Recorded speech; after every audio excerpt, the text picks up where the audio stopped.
What's up? What's happening? What's going on, everybody? Welcome back to Animation Station. No one stop this station for anything and everything animation, including a sponge that lives in a pineapple under the sea. Welcome back to SpongeBob Month 4, and welcome to our continued episode reviews of Season 4. Welcome to the second of these reviews, and as I said yesterday, these are both 10 out of 10 episodes, so yeah, today's going to be a good day. And not to mention, I just reviewed the excellent, awesome, fantastic, spectacular, amazing masterpiece that was Across the Spider-Verse. So yeah, today's been a pretty good day. So let's start with this episode, The Lost Mattress. Another modern classic. In this episode, SpongeBob gets the idea of getting Mr. Krabs a new mattress, and Squidward tries to take all the credit for it, but then it blows up in his face, and then he has to go and get the mattress back, or he goes to jail. Meanwhile, Krabs is in a cash coma. Their words, not mine. So they go to the junkyard, and they have to try to get the mattress back. The only problem is there's a guard worm there. Chaos and hilarity ensue. The best thing about this episode, right off the bat, is the comedy. It is on point, it is sharp, and it is funny. I have 3 highlights for this one, and all 3 of them are different segments, pretty much segments of the entire episode. So, my first one is the mattress store, with SpongeBob and Patrick going to the mattress store to get Mr. Krabs a new mattress, to surprise it with him as a gift, because they're nice people. And, of course, we have the iconic Patrick line. Turn. And then you also have the cameo from the race car bed from the band episode Midlife Crustacean, and just a bunch of really good, clever, funny, fast gags that really get to the point, but also take full advantage of the setting that they are currently in. So, yeah, that's highlight number 1. Highlight number 2 is all the scenes in the junkyard with the worm. Especially because Squidward tries to get them mauled by the guard. He tries to get SpongeBob and Patrick mauled by the guard worm. Well, he takes all the credit for it, again, because Squidward's like that. However, instead, he ends up getting mauled by the guard worm in 3 different separate incidents.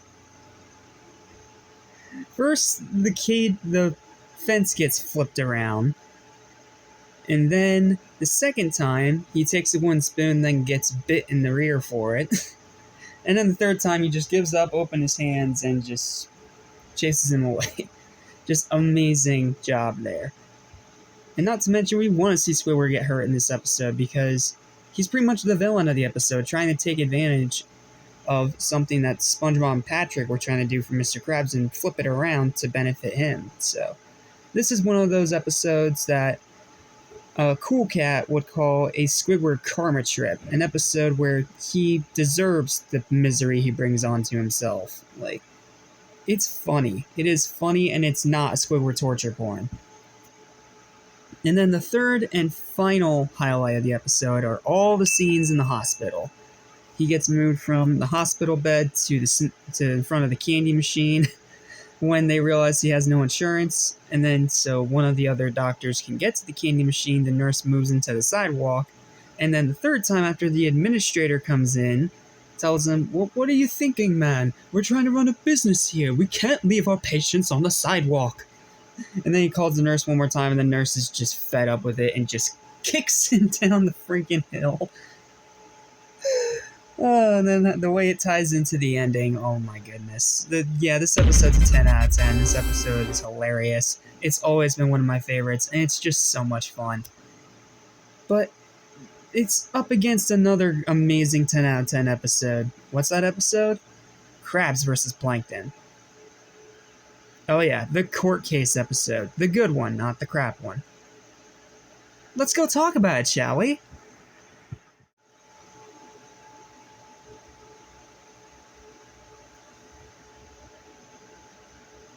This is one of my favorite SpongeBob episodes of all time.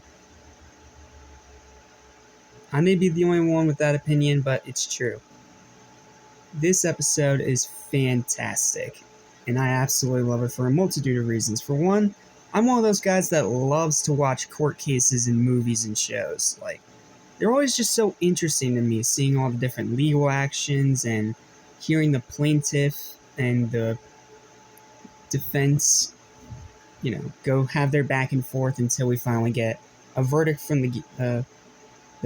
from the jury. Like, it's always just fascinated me. I've always been fascinated by court stuff. So when you tell me there's a SpongeBob episode with that in there, you immediately have me intrigued. And then you have all the excellent comedy and pretty much all the great things that make Season 4 such a great watch.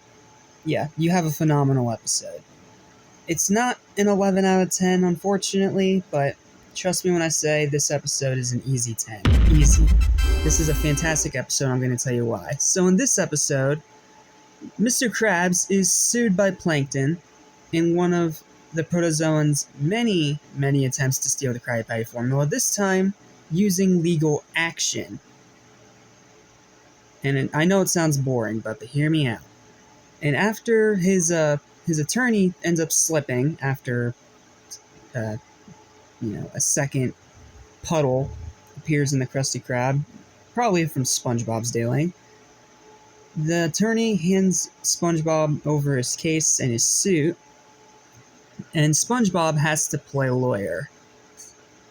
It's just as hilarious as it sounds. Like, there are just so many great highlights in this episode, I don't even know where to start. Like, what's the first one I have here? Yes. First one is the money gag, like, right at the beginning. Like, I think we should counter-sue for everything Plankton owes. And then it turns into two big gold bars, and the attorney is like, does that usually happen? And then SpongeBob's response is just perfect. Nah, they're usually silver. And then we have Plankton trying to emotionally sway the jury with a sob story while SpongeBob's trying to get open the case. And in my second highlight, takes the little lamp thing off the ceiling, puts it on his head, bombs away! Turns into a bomb, tries to penetrate the case, but instead he just hits the case and then just falls over. And then Plankton looks over at him like, are you quite finished? But the best one, the third one, and my favorite gag in the episode that never ever fails to make me laugh, even if I'm in the most sour of moods. SpongeBob, for his third and final attempt to try and get people to get to Mr. Krabs' side, interrogates a mob.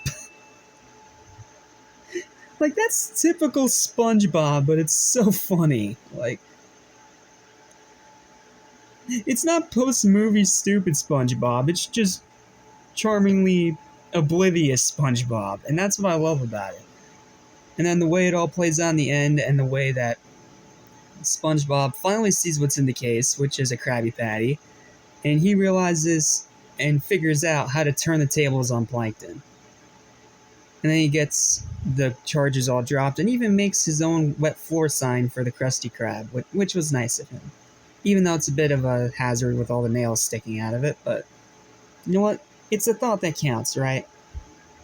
Man, I love this episode. I love, love, love this episode. I already said it was a 10, and I'm not lying. And honestly, between this and Lost Mattress, I couldn't pick a favorite even if I really thought about it. Like, both these episodes are fantastic classics in their own ways. That's pretty much all I got. See you later today for Aquatic Neptune SpongeBob Among Us. And we're doing both parts in one video. See you then. Stay spongy, my friends.